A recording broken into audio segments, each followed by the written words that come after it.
Good morning, everyone. This is George Spees with the Pennsylvania Office of Open Records. I'd like to welcome you to this morning's webinar where we're going to be talking about basics of the right to know law. Let me go through a couple preliminaries as we're getting started here before we jump into the actual presentation. As you can kind of make out on the screen, this is a PowerPoint presentation with me talking in the background. The PowerPoint is available on the Office of Open Records website. Go over to the training tab, scroll down, and you'll be able to find all of the PowerPoints that are used by the Office of Open Records for their training, and you're welcome to use any of them.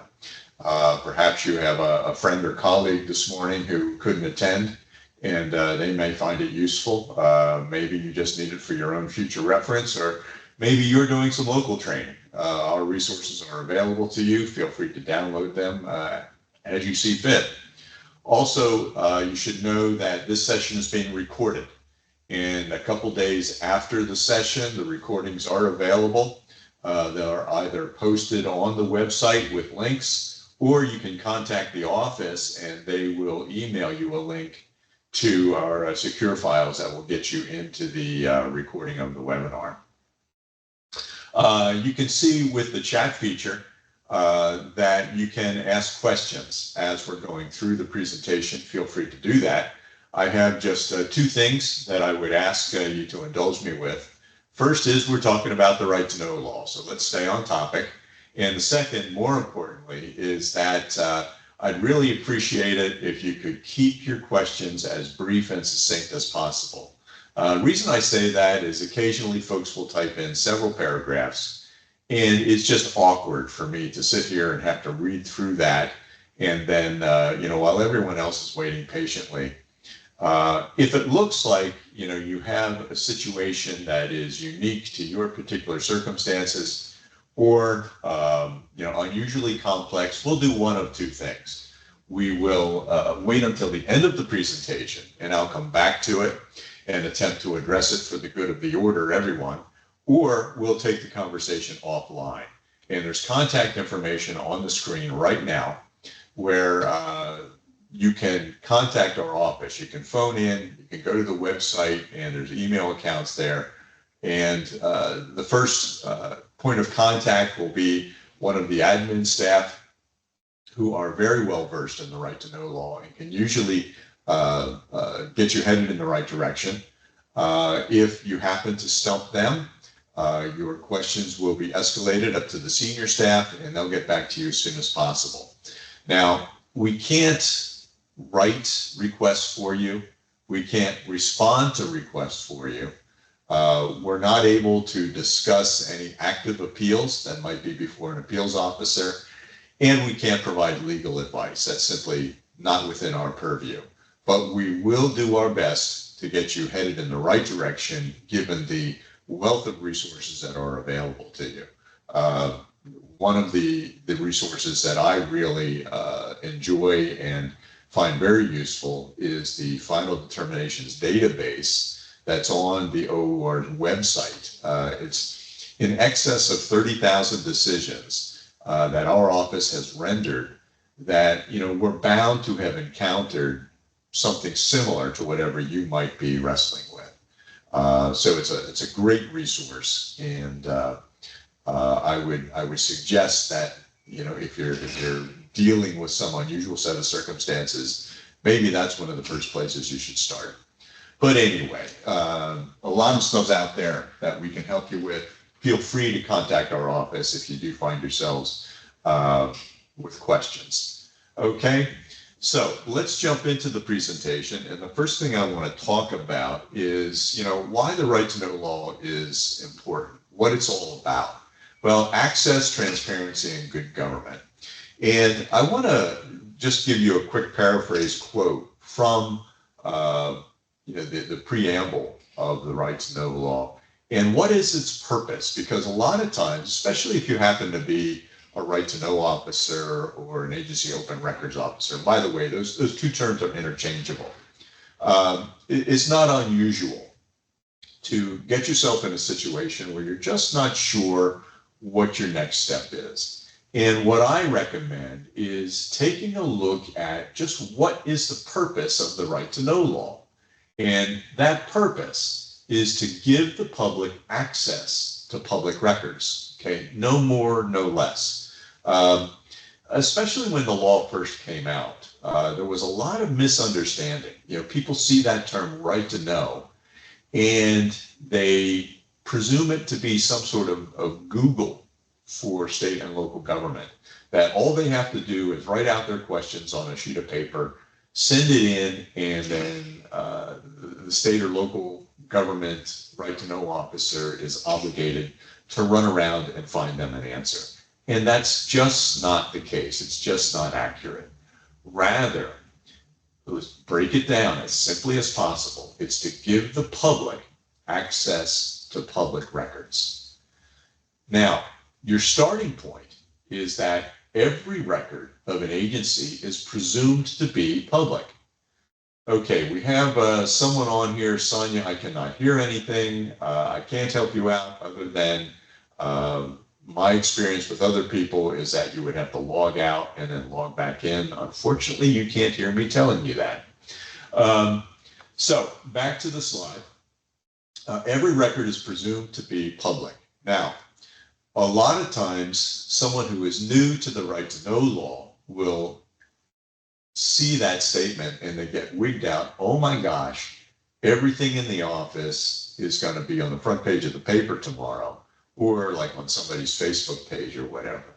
And I can tell you that's not the case. And we're going to be discussing why I'm saying that during the presentation. But that is your starting point. Okay, nothing is secret unless the agency can make a legal argument, successful legal argument, that the record is not public. It is the agency that bears the burden of proving that a record is confidential and thus would not be released into the public domain. It's not the requester. Okay, from the requester's perspective, everything is public. From the agency's perspective, everything is public unless they can successfully make a legal argument that the record is not public. And there are a number of tools, both within the right to know law and other laws, that clarify what records are public and what records are not. And like I said, we'll be discussing that. But also bear in mind that from a legal perspective, it is the agency that bears the burden of proof. If you happen to be familiar with jurisprudence at all, the burden of proof, where does it fall? Well, in the right to know environment, it falls upon the agency to prove that a record is not public.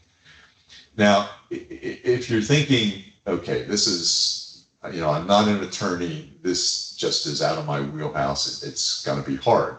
Well, in some instances it is. But I will tell you that, if you are a layperson or someone not intimately familiar with the right to know law, you receive a right to know request and a red flag goes up. You're just thinking, I don't know, this just doesn't seem right that I would release this sort of information. I think it should be private. Well, chances are that there is one of these tools available that would verify your anxiety with that red flag. Okay, we've now had two people say that they can't hear anything. I'm going to ask if you can hear me, would someone type in the chat feature? Okay, it seems that we have. Okay, thank you with confirming that. Good, okay, so it's an individual problem. Like I said, a lot of times, yeah, you go in and yeah, okay, it sounds like it's a local thing.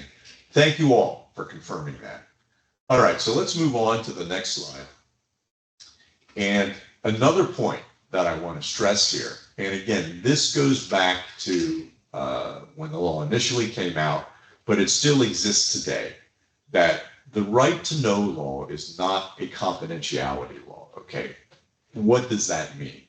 Well, first off, man, there's nothing in the right to know law that prevents an agency. And when I use the term agency, that's a generic term. It could be any state cabinet level department, board, commission, local governments, we're talking about cities, boroughs, townships.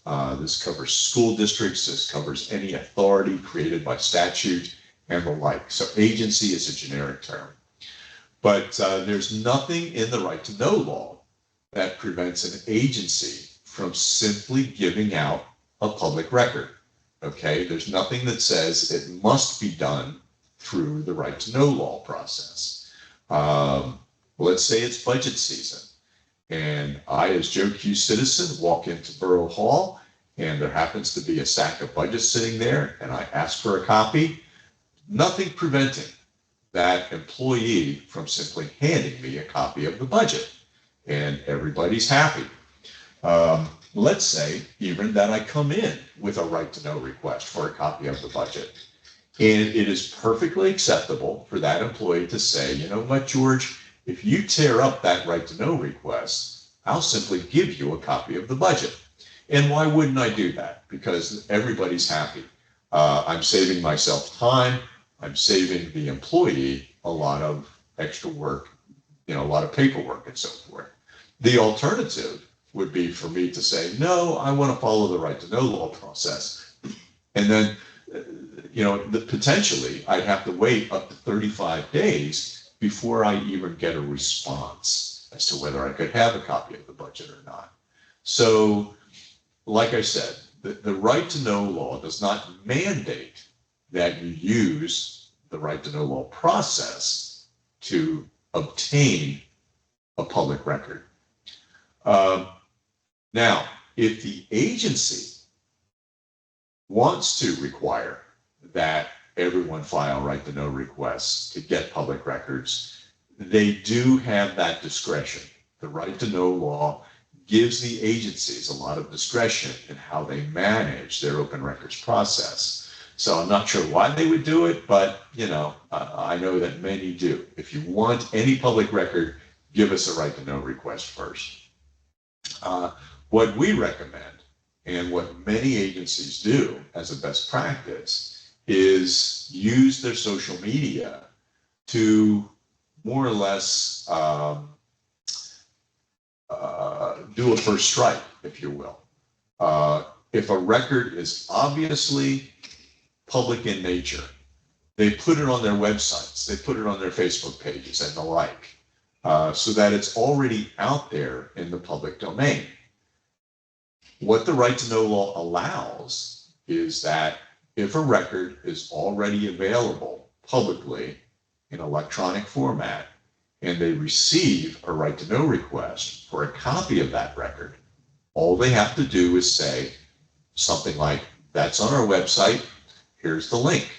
And that is an acceptable response. The right to know law allows them to do that.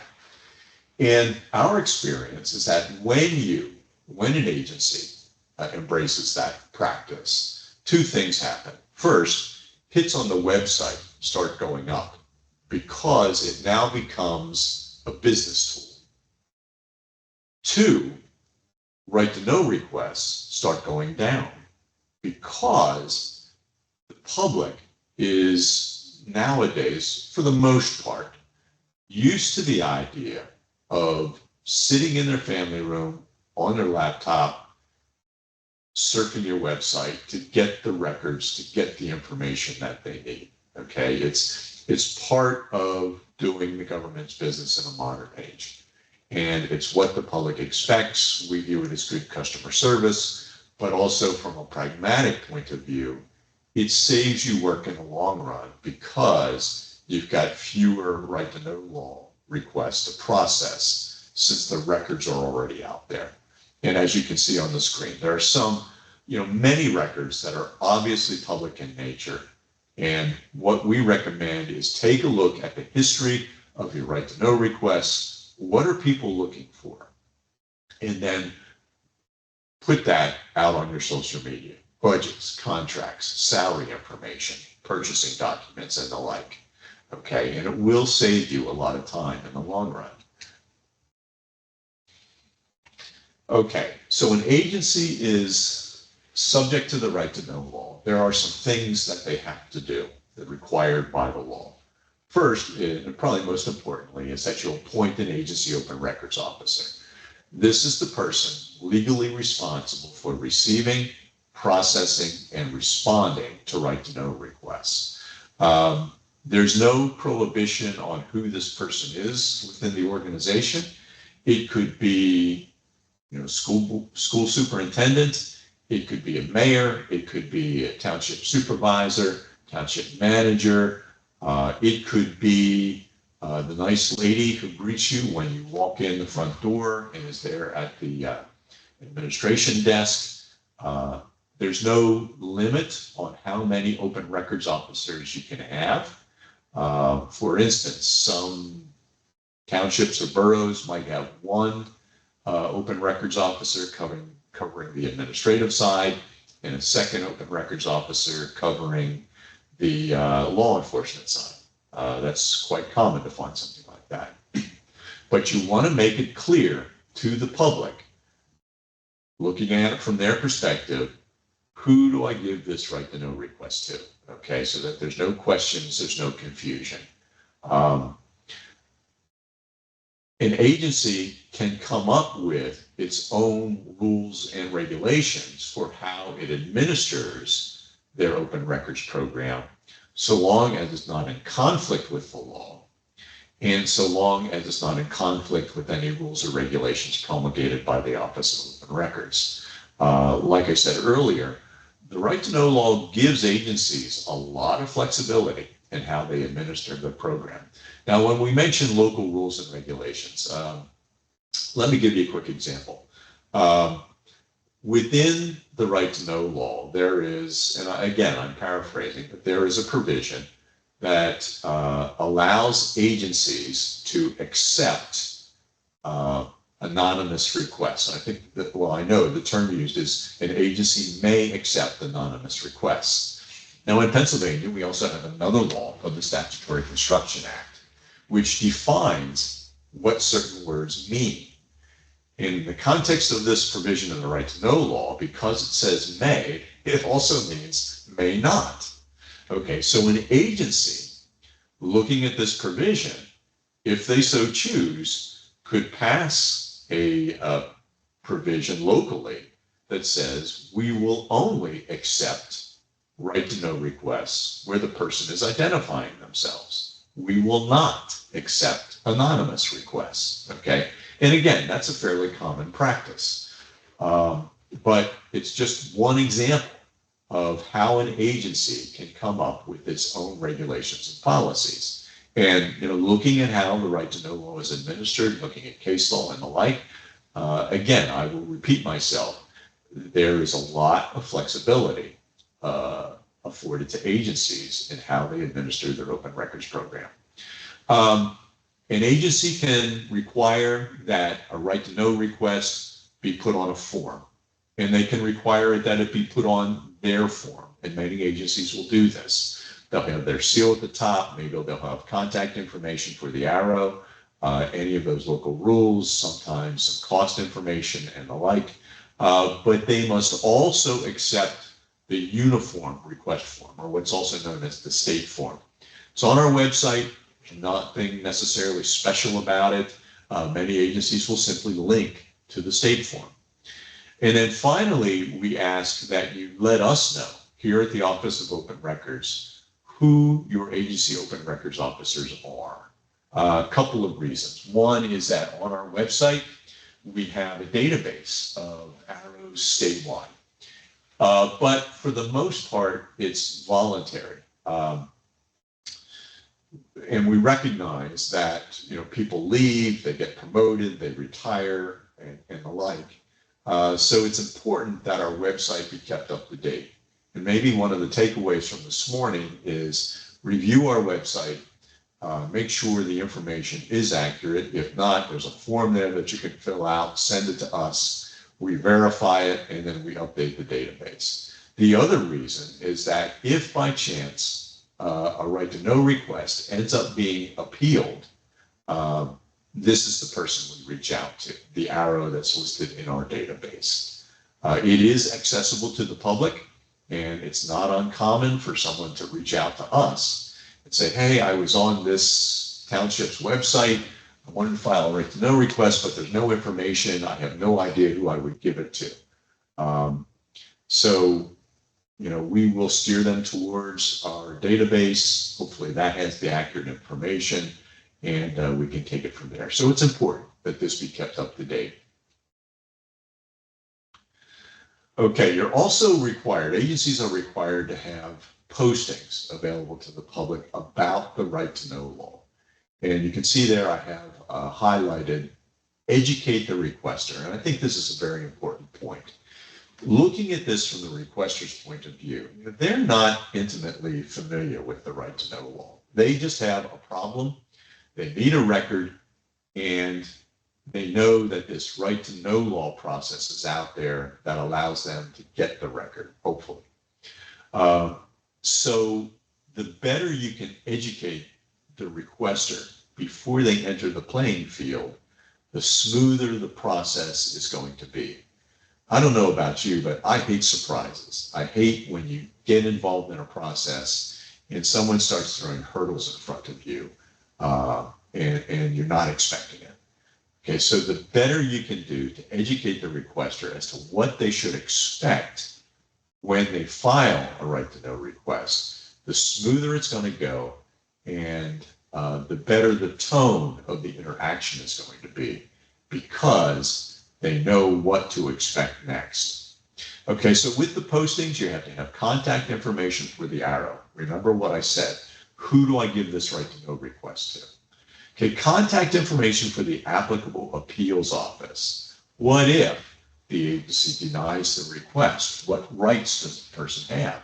Well, they would, in 90% of the cases, probably more than that, appeal it to the Office of Open Records. So what I recommend is simply put down that they have 15 business days to appeal it to the Office of Open Records, and here is the URL for their website. The reason I say that is that the appeal process is driven by our website that feeds into the docketing system that the Office of Open Records has here.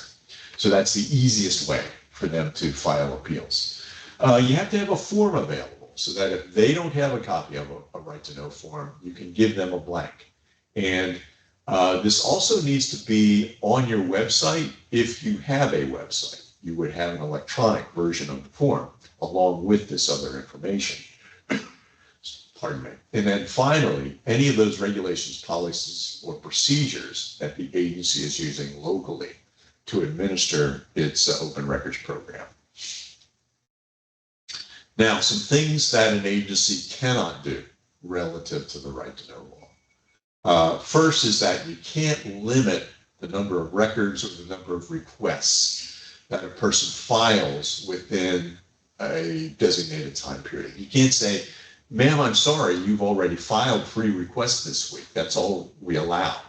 If she's inclined to file a dozen requests, the law allows her that right. Also, you cannot compel a person to tell you why they are filing a right to know request. You can't deny a request based on the reason or what you think that reason is, even if that reason is just to see you work harder. Okay, now, I'll go off script a little bit here. The greater majority of people using the right to know law process are doing it for legitimate reasons. They need a record to solve some problem that they have. However, there are a handful of people out there, and maybe you're one of them, who, for whatever reason, the relationship between the agency and you has broken down. And you've decided, okay, I'll show them. And you're going to be a pain in the neck. And one of the ways you're a pain in the neck is by weaponizing the right to know law. So you file a bunch of frivolous requests. Now, for those of you from the agencies, I can tell you, based on my experience previously as an open records officer for the Office of Open Records, that the way to make these people go away lies within knowing the payment side of the right to know law. And we do a webinar on payment issues and the right to know law. I would suggest you take a look at some of those past sessions, and you'll find that most people are willing to pay a nominal fee for the process of getting the records that they want. Those people who have weaponized the right to know law usually aren't willing to pay a dime, and they will go away. Okay, but back on script. So you cannot force a person to tell you why they are filing a right to know request. Let's just leave it at that, and we'll move on to the next slide. After I get a sip of coffee. Okay, I like to describe, this has worked for me anyway, the right to know process as an obstacle course. The start, when the gun goes off, is when you receive a request. But even before you consider that, you have to think about the deadlines that are built into the right to know law process. It's very similar to what they're called time standards. We had the Olympics earlier this year, and not everyone can just show up at the Olympics and say, hey, I want to race. There is a process that one goes through to rise to that level. And even if you happen to be the best in your country, if you don't meet a time standard for certain events that are within the Olympics, they don't let you in. Okay, you have to be this fast before you even can line up to, compete for a medal. Okay, so that kind of equates to the deadlines within the right to know law, as far as I'm concerned. Then on the course, you've got two hurdles. And in front of the second hurdle, you've got 3 hoops that you need to make it through before you can jump over that final hurdle. And that final hurdle is also the finish line, because if you make it over the second hurdle, basically what the agency is saying, yes, this is a public record, and we're going to grant your request. All right, so let's get into this in a little more detail. When you receive a request, what the law says is that the arrow notes the date that the request is received, okay? And this is important because the first deadline comes into play here. That deadline is that the agency has 5 of its business days to provide an initial response. Now, what do we mean by your business days? Well, there are some agencies that are not on a Monday through Friday schedule. For instance, if you go up into the northern tier, you'll find townships and boroughs that maybe they're only open 2 days a week. So what does that mean? Well, if they were to receive a right to know request today, tomorrow would be the first full business day. And let's just assume Thursdays and Fridays, okay? So it would be Thursday and Friday of week 1. Then we go to next week, Thursday and Friday. Then we go to the third week, Thursday. And the close of business Thursday would be the end of the 5th business day. So you see how that works. Many times during the summer, school districts are not on a full 5-day schedule. Police departments, okay, now they're 24/7, but to be available for dealing with administrative issues from the public, typically they're on a Monday through Friday schedule. Now, if you're closed for a holiday, that's not a business day. If you're closed for a weather emergency, that's not a business day, so it wouldn't count. So it's important that the parties be on the same page when calculating what a business day is. Also, it's in the law that the agency must maintain a copy of the request and all associated documentation. The right to know law says for 30 days or until all appeals have been exhausted. Now, if it is under appeal, chances are that's going to be administered by your solicitor and they will have the necessary paperwork. But still, the agency should hang on to it just as a backup in case, some catastrophic event or whatever.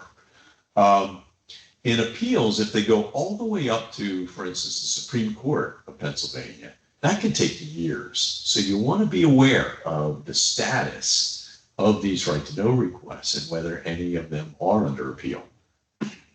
But then there is another law in Pennsylvania. It's the Pennsylvania Municipal Records Act. Now, this provision was put into the act after the enactment of the right to know law, but they're saying, hold on to your right to know materials for 2 years.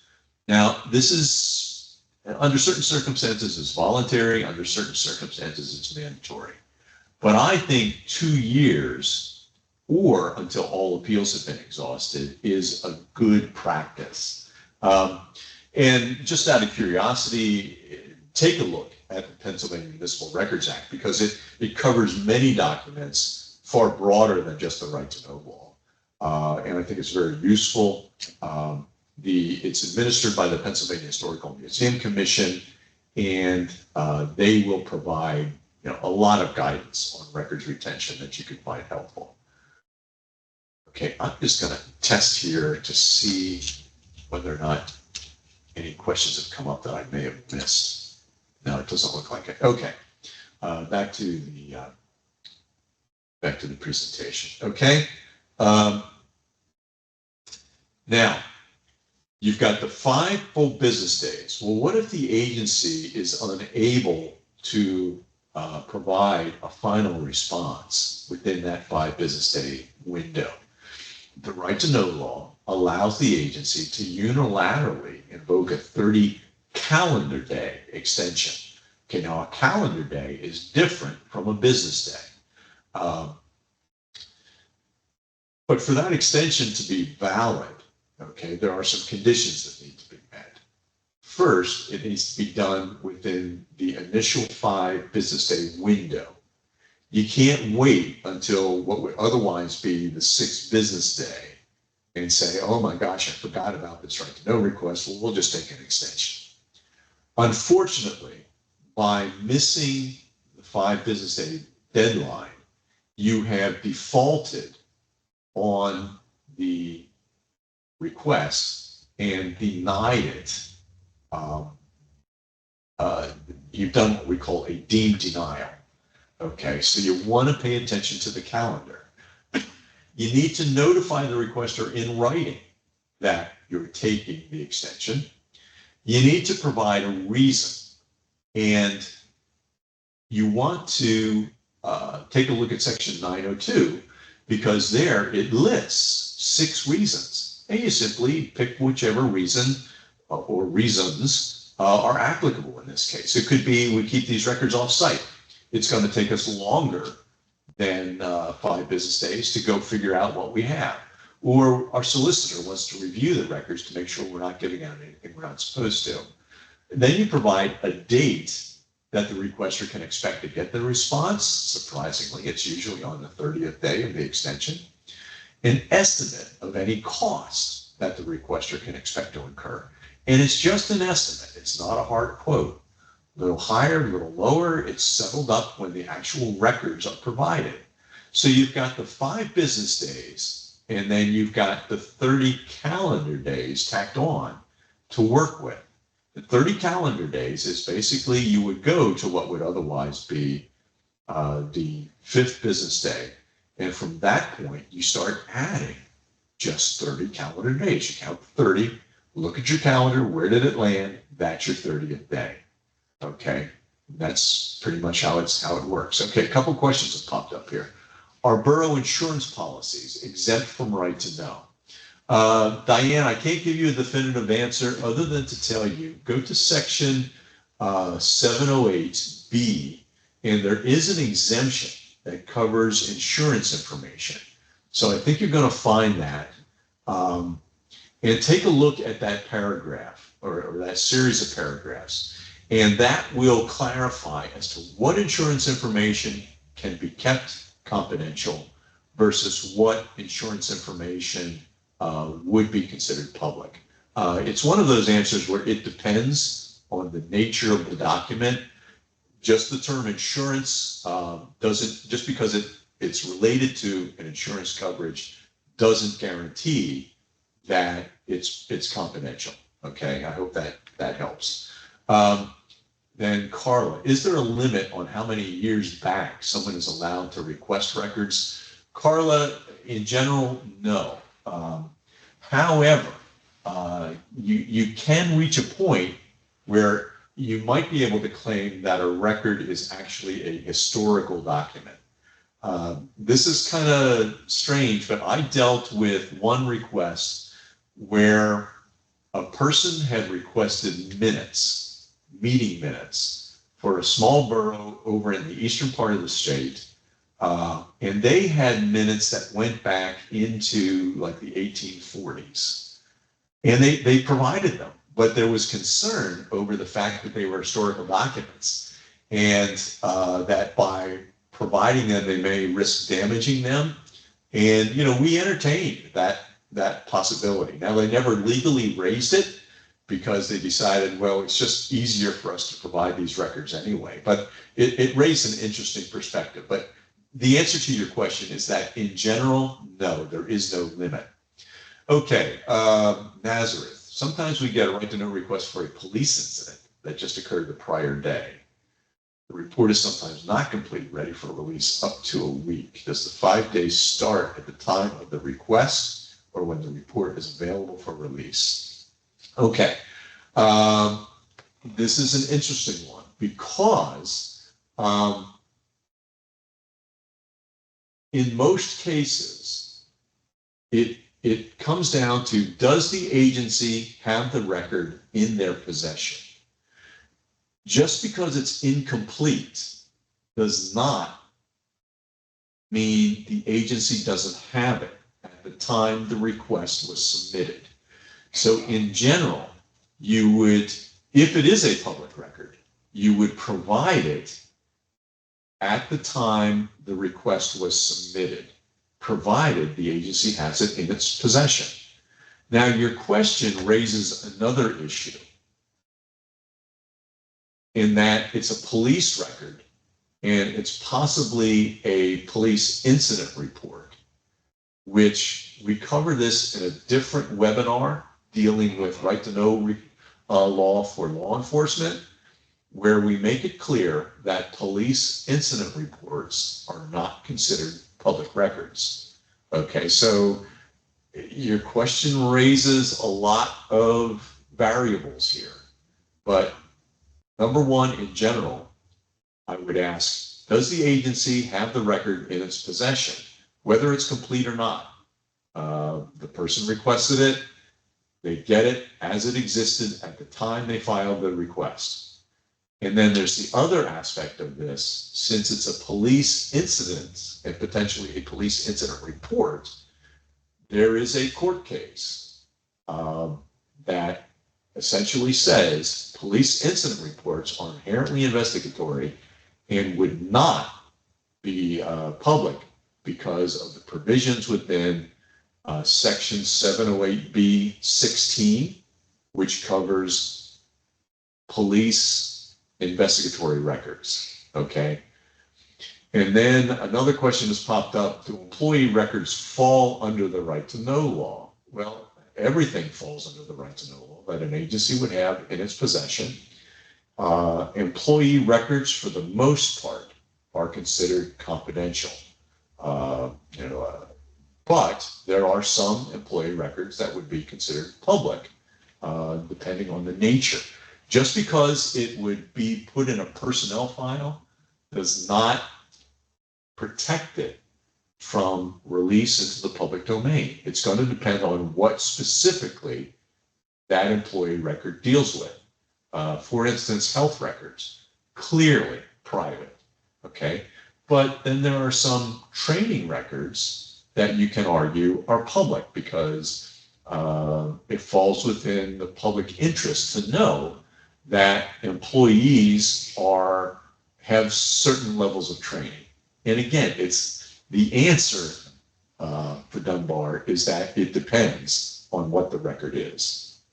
Okay, another one's popped up here. We had a brief vacancy in our arrow roll for right to know requests submitted in that time.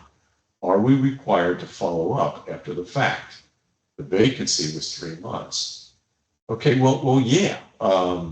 Just because you don't have an arrow does not excuse the agency from its obligation to respond to right to know requests. And if I were filing a request and I didn't get a response from the agency, first thing I would do is file an appeal. And the fact that you didn't have an arrow, that's your problem, unfortunately. You have to have various contingencies available to make sure that these right to know responses get out the door in a timely fashion. These are, by the way, these are hard deadlines. Okay, there is no wiggle room. If an appeal were filed and you came back and said, well, we didn't have an arrow during that period because of a vacancy, you're not going to get any grace, unfortunately, because the law is the law. And the courts have pretty much said these deadlines are written in stone, and you're not going to get a pass on that. So I would suggest you be careful next time with with how you handle those vacancies. Okay, let's move on. Good questions, by the way. Keep them coming. No problem here. Another sip of coffee. We are now up to the first hurdle on our obstacle course. To make it over this hurdle, we have to answer a question. Is it a record? Okay, what the heck does that mean? It turns out that the right to know law, like most laws, has a definition section. Within that definition section, it tells you what a record is. And it's any information, regardless of its physical form or character, that documents the transaction or activity of an agency and is, et cetera, et cetera. Okay, key phrases highlighted here. Documents a transaction or activity of an agency. All right, what does that mean? Let's translate this into English. Well, it basically means that a record has to be about what the agency does, what its mission is, what its business is. Okay. Now you're thinking, why wouldn't an agency, have records? I mean, why would they have something that isn't a record? Well, all day long, we generate communications that do not rise to the definition of a record. Let's say I send an email to one of my coworkers. Hey, a new restaurant's opened up downtown. Let's meet for lunch tomorrow. Or we're just having a random chat. What do you think of the Eagles' chances of making it to the Super Bowl? And you think it'll be against Detroit? And that starts a conversation. Or I'm going to pick up a gallon of milk on the way home tonight. Okay, all fairly common communications that you'll find in an office setting, yet have nothing to do with the Office of Open Records and what it's responsible for. Thus, if someone submitted a right to know request for George's emails, they would get a lot, but they wouldn't get any of the three examples that I just gave because they are not records as far as the right to know law is concerned about. I don't need to be worried about those personal communications being released into the public domain as the result of the right to know request because they don't even make it over the first hurdle. It's off the course, request is denied for that very reason. Okay? Now, that being said, I do want to emphasize that if I were to use my personal cell phone, and let's say I text our Deputy Executive Director, Nathan Byerly, something to the effect of, Nathan, I'm going to be doing some training on the election law issue. Could you send me the briefings that were filed before the Pennsylvania Commonwealth Court in the case that was heard yesterday? And I send that off to him. Okay. Just because I used my personal cell phone and my personal text account does not remove it from the public domain because the nature of the message involved documenting a transaction or activity of the agency. I was discussing agency business. Thus, those messages, whether it be texting, email, WhatsApp, whatever, on my personal cell phone, does not protect it from the public domain. Okay?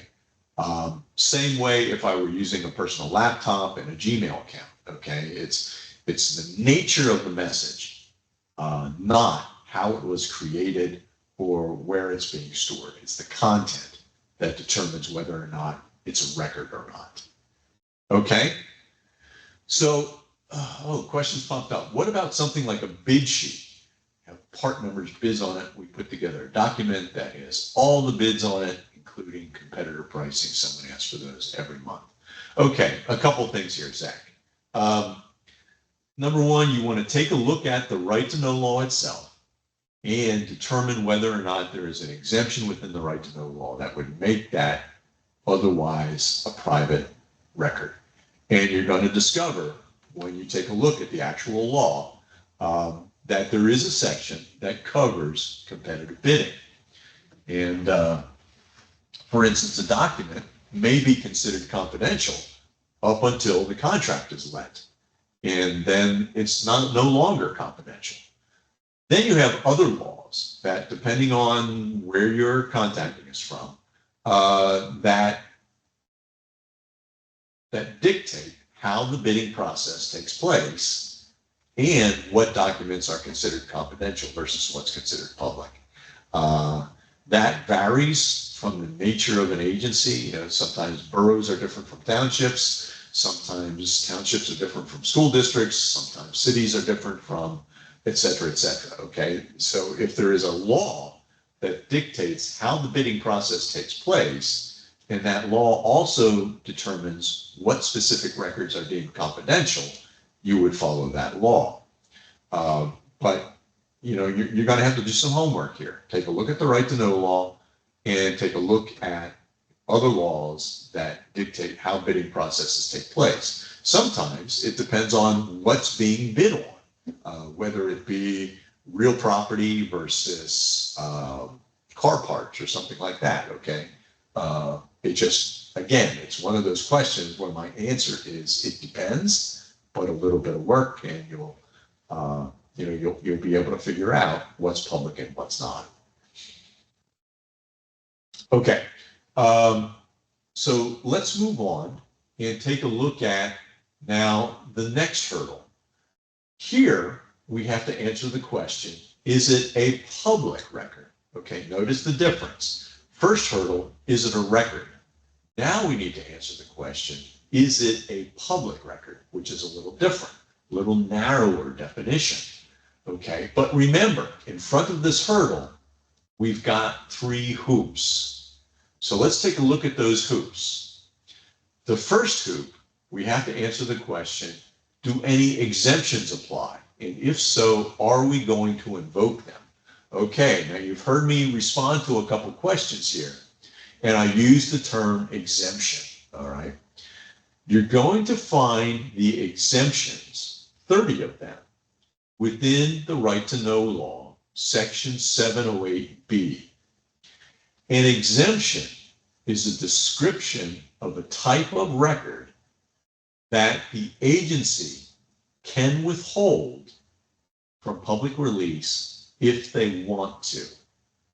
Okay? And if you look at these 30 exemptions, it describes a broad scope of records. And it's kind of like when I mentioned if the red flag goes up, chances are there's an exemption that deals with this red flag. For instance, exemption 708B1 essentially says that if by releasing this record, it would put someone in harm's way, you can withhold it, okay? I mentioned health records. There's another exemption, 708B6, I think it is, that says any employee health record is off the table. That's considered confidential. There's another one that deals with minors. Any information relating to a minor, okay, would be considered confidential. You don't give it out, okay? So The right to know law it's not a hard law to understand. Okay, it's not that long. For the most part, it's written in English, and it's on our website. You can download it for free and go to that section, 708B, and read through those exemptions. And you'll get a good idea as to what is considered confidential within the right to know law itself. Okay. Now, remember when I said the right to know law is not a confidentiality law? Well, this also applies because the agency can disregard an exemption at its discretion, meaning that even though this record is clearly falls within an exemption, the agency can say, well, we don't care. We're going to give it out anyway. Now, there are some, legal considerations before you do something like that. But the right to know law does not say you must withhold these records. Rather, it says you can withhold these records if you want to. But if you want to give them out, you can do that. Okay. But then we come up to the second hoop, which oftentimes puts the kibosh on that way of thinking. And there we have to answer the question, are there any federal or state statutes or a judge's order that make these records non-public? Okay, and essentially what this means is that if there is a law, another law, that says a record is confidential, that trumps the right to know law. Okay, it supersedes whatever discretion the right to know law gives the agency.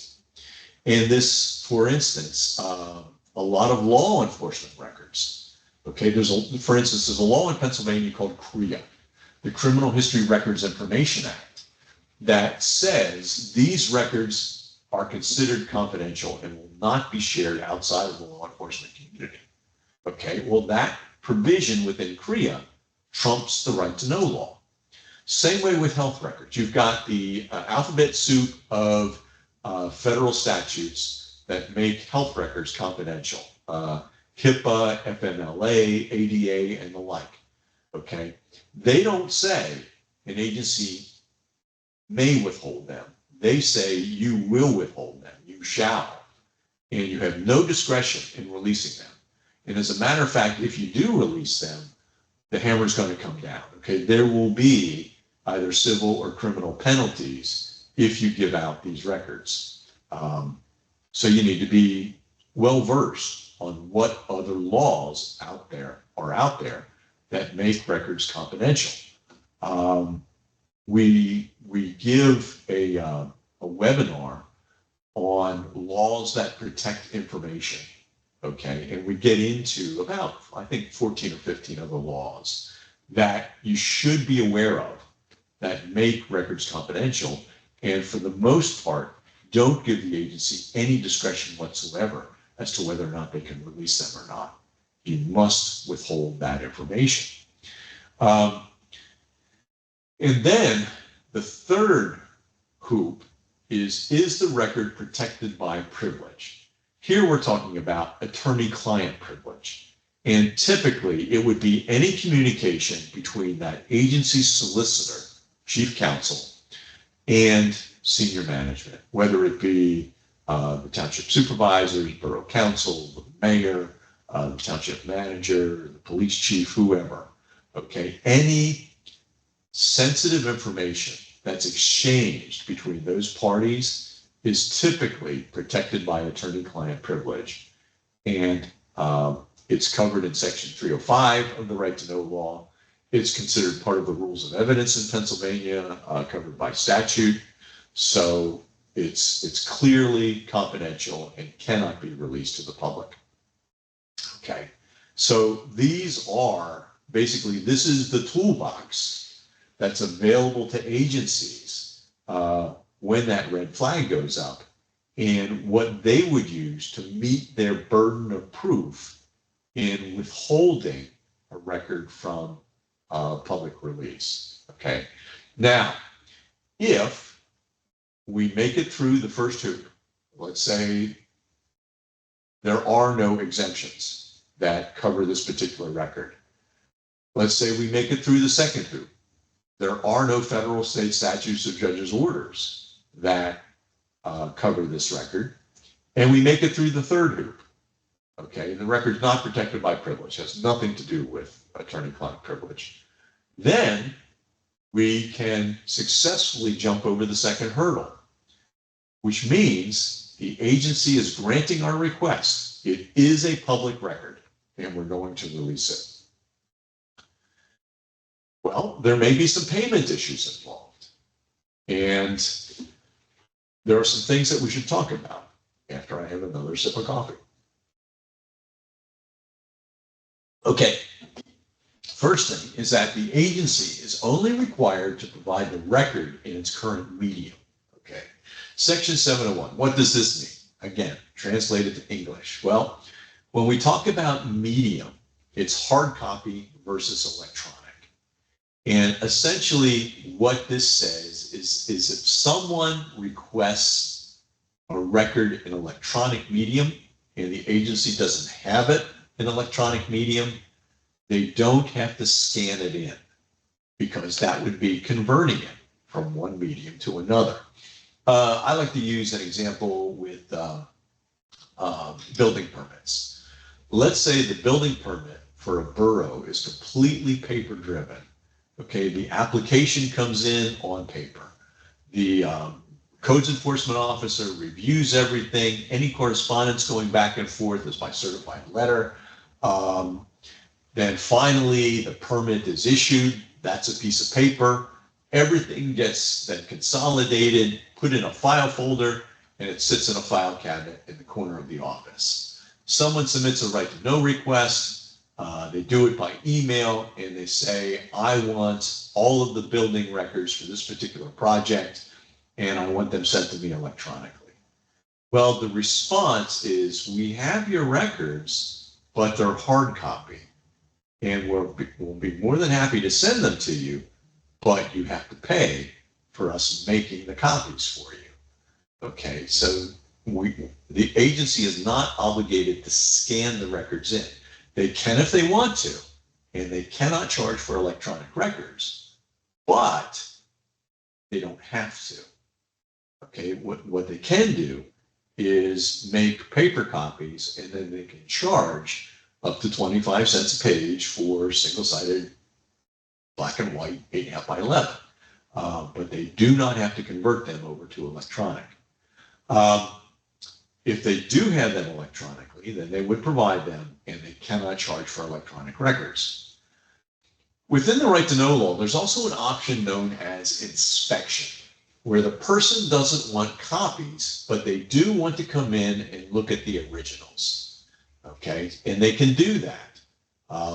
But the agency's in the driver's seat. The agency determines when it's convenient during normal business hours for that person to come in and inspect the records. And the agency can supervise the inspection to make sure that nothing is stolen or altered or destroyed in any way. However, if the person takes out their cell phone and takes a picture of that public record, they're allowed to do that. Okay, they're allowed to make their own copies. An agency cannot charge for their labor. They can't charge for the act of redaction, which is blacking out certain sensitive information, and they can't charge for any sort of legal review. They can only charge for actual costs, or what we call pass-through costs, like postage, okay?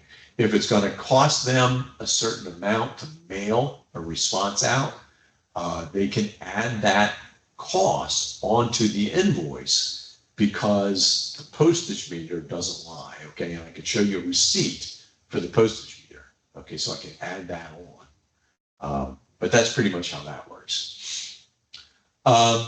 More payment issues, this kind of goes along with my theme of educating the requester, no surprises.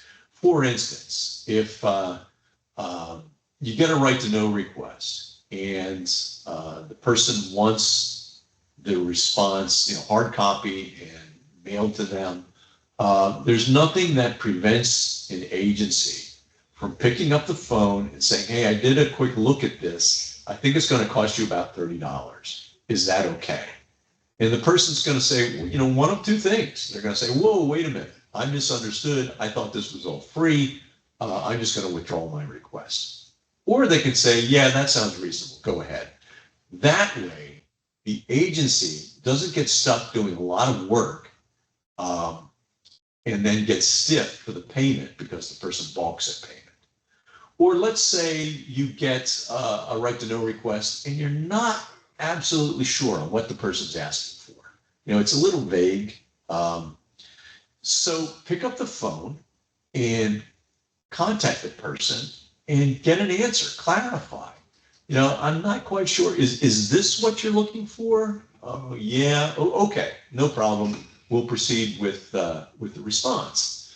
Okay. So communication is a good thing. Now, when it comes to payment, okay, the law basically says that records are provided upon payment. And this raises an issue that I need to clarify here. All of those deadlines within the right to know law, the 5 business days, the 30 calendar days, they deal with the response. Okay, that's the word that's used.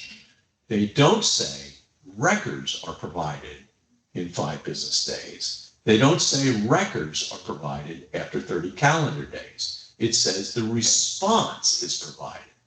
The response might very well be, hey, we're granting your request. We're going to send you the records. But then the agency can also say, as soon as you send us a check and that check clears the bank.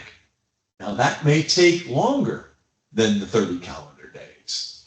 All right. But as soon as it clears the bank, then it's a reasonable period of time, a couple of days, you know, we'll send out the records to you, or we'll make the records available and you can come pick them up. All right. Now, also within the right to know law, there is a provision that I call the security deposit provision. This is where you receive a request, you take a look at what the response is going to be, and it's a big one. Maybe it's for something like a right-of-way project for a new road, and there's an environmental assessment, it's property values, et cetera, et cetera. Okay, it's a big one, and it's going to exceed $100. Well, if that's the case, before you even begin processing the response, you can say to the requester, we think ultimately this is going to cost $250, okay? Since it exceeds $100, you need to send us a check. And as soon as it clears, we'll begin processing the request. And we'll settle up on the exact amount when we actually provide the records, okay? Like I said, that's to prevent the agency from getting stiffed for a big amount of records that the person might balk at, okay? That way you have money in hand. Then there's a provision called record discard, which essentially, if a person requests records and then they fail to provide payment, the agency only has to hold on to everything for 60 days. After 60 days, they can destroy the records. But here's the thing. The debt doesn't go away, okay? There's no statute of limitations. You know, if you destroy the records after 60 days, the person still owes you money. It doesn't go away after a month. It doesn't go away after a year. It doesn't go away after 5 years. And if the person owes you money, the agency can deny any further requests until that debt is settled. Okay? That's an important point, especially if you have a problem requester that ends up owing you funds. Because then the agency doesn't have to worry about any further responses to those frivolous requests. However, if that's where you find yourself, make sure that all your I's are dotted and your T's are crossed with the paperwork, because it is a denial. And the requester can file an appeal, but the appeals officer is going to ask for all documentation. You know, what contact did you have with the requester? How were they aware of the debt? How did you calculate the debt, et cetera, et cetera. And if all your paperwork is in order, there's a good chance that the appeals officer is going to agree with the agency. But the takeaway here is that if the person owes you money for a right to know response, you can deny any future right to know requests based on that outstanding debt. Okay, if you are going to deny a request, there is a format to use for your response. First, a description of the requested record. You're thinking, well, why would I need to do that? Well, sometimes it's not always clear what the person's asking for. Maybe they're not an attorney, but they play one on TV, and you read this thing and it's like, I have no idea what this person's asking for, but they won't help me in figuring out what it is. So I put in my response, we believe these are the records that you're requesting. Then you need to detail the legal and factual grounds for why it isn't a public record. And this is where the rubber hits the road. Remember, the agency bears the burden of proof.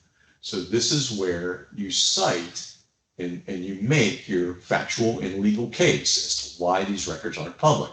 Usually what happens is you cite that appropriate exemption within the right to know law, the 708B 1 through 30.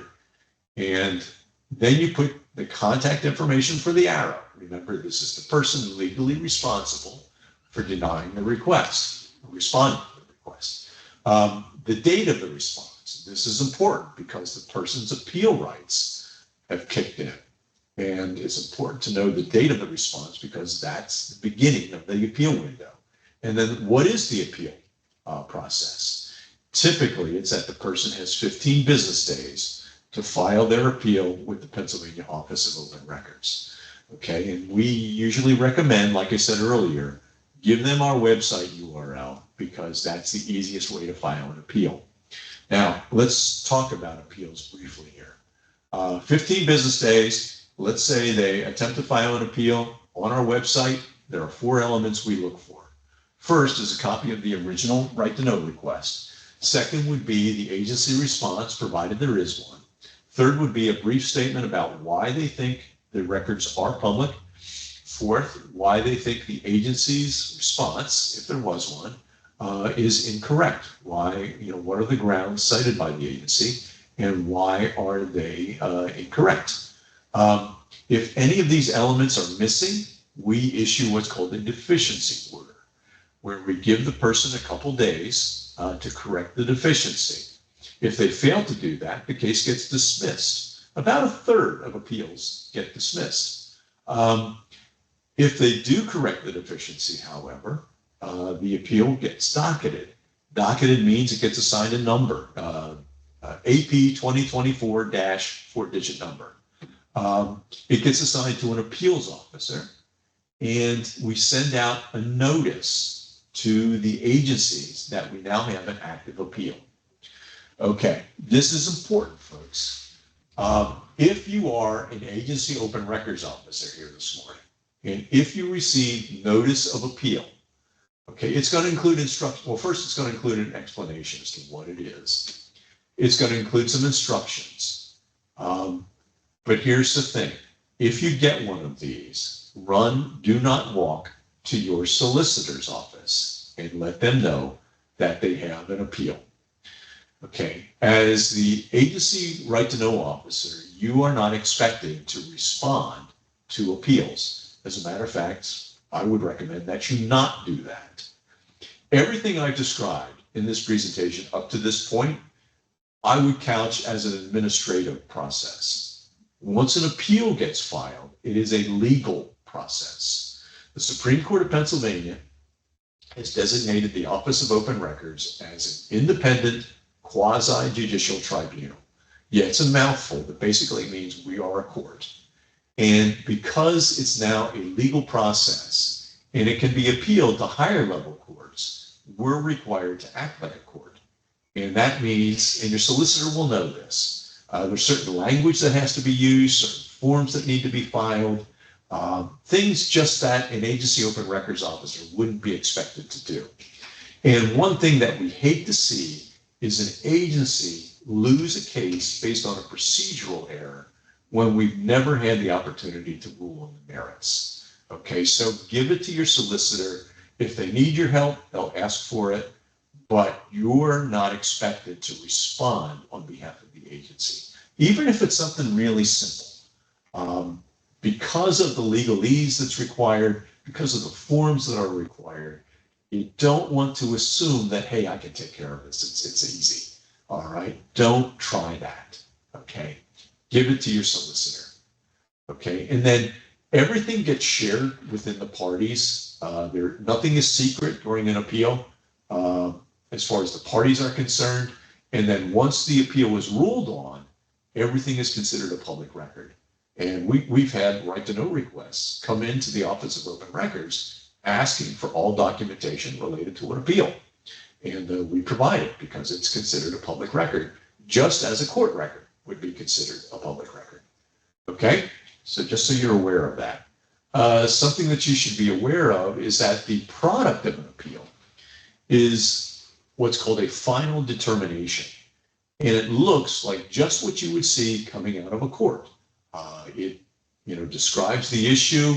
It gets into the factuals summary. It takes a look at what are the legal arguments, and then it gets into the real meat of the decision and what's the basis of that decision, and it carries the weight of law. Okay, you can take one of these final determinations, put it before a judge, and say, here is legal precedent. This is how the Office of Open Records ruled on it. These decisions, they're available on the OOR's website, as well as Lexis and Westlaw if you happen to have access to one of the legal services. A lot of times, if you know the docket number, you can just Google it and it'll come up. There's a lot of law firms out there that will post copies of our decisions on their law firm websites, which is kind of interesting. Okay, there is the option of mediation. Just real quick, when someone files an appeal, we ask them, would you be interested in mediation? And then when we send out the notice to the agency, would you be interested in mediation? All this means is that occasionally there are instances where if you can just get the people talking to each other, the problem gets solved. So we've got trained mediators on staff who, if everybody agrees to mediation, the case, rather than getting assigned to an appeals officer through a typically adversarial process, it gets assigned to a mediator. And sometimes all it takes is a conference call where you get the people talking to each other and they're able to come to an agreement. If they can't agree, well, then it gets assigned back to an appeals officer. But if they do agree, and I haven't checked the metrics lately, but it used to be about, we batting 500, or in half the cases with mediation, they would agree. Okay, so it's an effective tool, can save you a lot of time, a lot of money. Something to consider. Okay, as I said earlier, our decisions can be appealed to a higher court. If it's a local agency, like a borough, school district, township, or whatever, it would go to your county court of common pleas. If it's a state agency, it goes to the Pennsylvania Commonwealth Court. But within 30 days of the OOR issuing its final determination, either party can appeal to the appropriate court. When that's done, you also have to notify us that you're doing it because we will monitor the case. We may file amicus briefs. We may ask to appear before the court. It just depends on what the issue is and how important a point of law it might be. The OOR is not a party to the dispute, okay? It's still between the agency and the requester, okay? The OOR is simply a lower level decision maker. So you want to make sure that the OOR is not named as a party. All right, I was not in on the original email list. Can I please have access to the recording of this training? Yeah, Dominic, as I mentioned at the beginning, reach out to the office. I can't take care of that here during the presentation, but the OOR website and OOR phone number is available to you, and you can get the recording that way. Okay, now if the requester posts the information he is requesting on a Facebook media page, but he alters it before posting, is there anything that can be done? Terry, yes. First offhand, the issue is them altering the records. Now, I'm not aware of that ever happening, but maybe you're experiencing that. That is a legal issue outside of the right to know law. And you want to deal with your solicitor on that to see what recourse the agency has for the person who is altering the otherwise public record. Okay, it's not a right to know law issue, but you may have legal recourse for doing that. Okay. Here. I think we're at the end. Yes, we are. Okay, so if you have any more questions, now's the time to get them in. And we have a couple minutes here before I sign off. But I want to let you know about the resources that are available to you. And I've been talking about this website, the OOR's website. If you've ever participated in one of these webinars before, you know what I'm about to say. This is the best government website you will ever encounter. Okay, it is updated 6 days a week with new information, new decisions, new court cases, new information about government transparency, and you're just going to find all kinds of resources there. Guides for citizens, guides for agencies. I mentioned the final determinations database. There is a case law index if you happen to be a solicitor joining us today. If you're an open records officer, take a look at the Open Records Officer Guidebook. Okay, 78 pages of useful information that you can use to administer your open records program. If you are a real geek about government transparency, sign up for our X account, that used to be known as Twitter. And every morning at 7 a.m., we will wake you up with a tweet. I guess they're still called tweets. That gives you all the information about government transparency that you need to know for that day. All right, a couple points have come up here. Just volunteered to be the arrow. Lucky you. Our old one just left. Are there other webinars I can take or any specific for training? Yeah, Zach, take a look at our website and go through the recordings of the webinars. I think that will help you get started. Also, take a look at that Open Records Officer Guidebook and so forth. Can a parent request records involving their own minor child? Yes, they can. It just depends on the circumstances. What records are you looking for? If you're looking for school records, you can request those through a law called FERPA, and there's a provision in there where the educational records are considered private, but there's a provision in there for parents and guardians. Same way with other records. It just depends on what you're asking for. But usually a parent or guardian would have access to their child's records. If it involves child line or potential child abuse, and one of the parents is under investigation, that can be a different set of circumstances. And, again, it's one of those questions where the answer is it depends on the circumstances, what it is you're looking for, and how you would otherwise get those records. Marion, if I receive a request and the arrow is out of the office for a week, does time start when I receive or when the arrow returns to the office? Marion, great question. It's when the arrow returns to the office.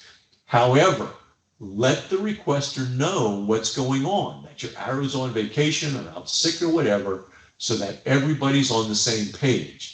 Legal reference is Donahue versus the Office of the Governor.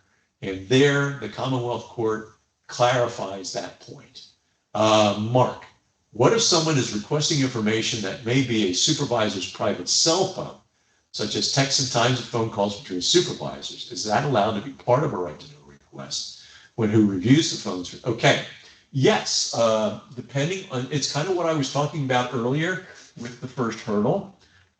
There is a court case out of York County very early on in the right to know law life, where the court says you cannot use private accounts and private devices to hide the public's business. If a supervisor is discussing agency business on a private cell phone, those texts and records of phone calls are considered public records. And it is the right to know officer. Now, we realize the reality of the situation here. Right to know officer works for the supervisor, but they have a legal requirement to go to that supervisor and say, I have this right to know request. Would you please provide me with any responsive records? Okay, and that's the best the right to know officer can do there. They can't say, you know, give me your phone, I need to impound it or anything like that. However, they can do that, and you know, they do the best with the supervisor. If the requester thinks that the supervisor hasn't been above board, they can appeal it. And when things get appealed, like I said, now it's a legal process and certain things change. There, the supervisor will more than likely have to file or sign an affidavit. And if they're lying on an affidavit, that can be a real problem if they're hiding information.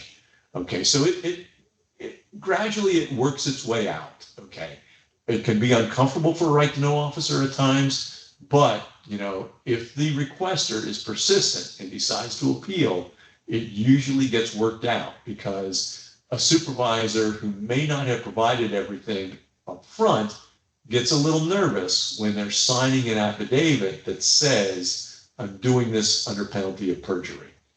Okay, request received by email, still legitimate? Well, sure, if the agency has email accounts and, you know, if the email is addressed to the appropriate person. As a matter of fact, I think most right to know requests nowadays are done by email as opposed to paper. Okay, I looked at the OR website and did not see a link for the records officer guidebook. Where is it located?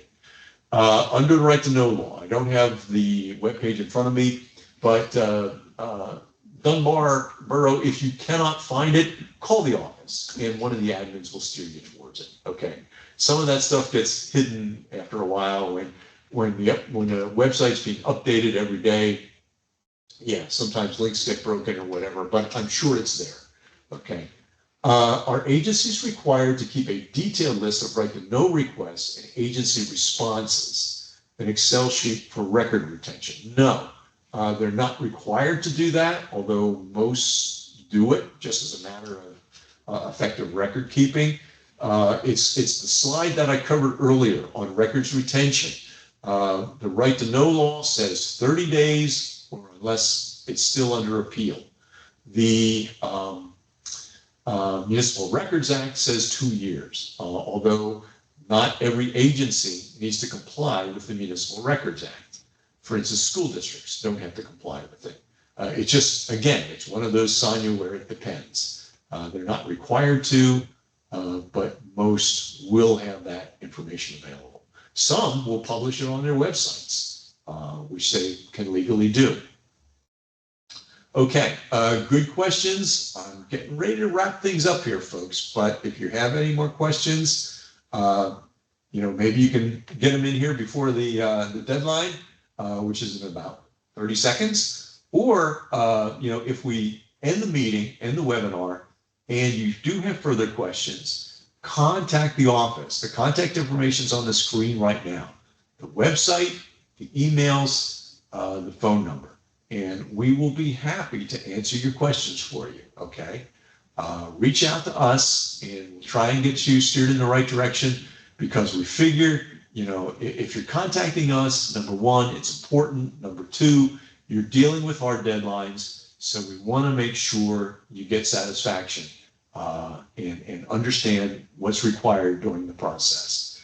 All right, I want to thank you for your participation today. Folks, it's been a good run. And I hope that you have a great holiday season and stay safe out there.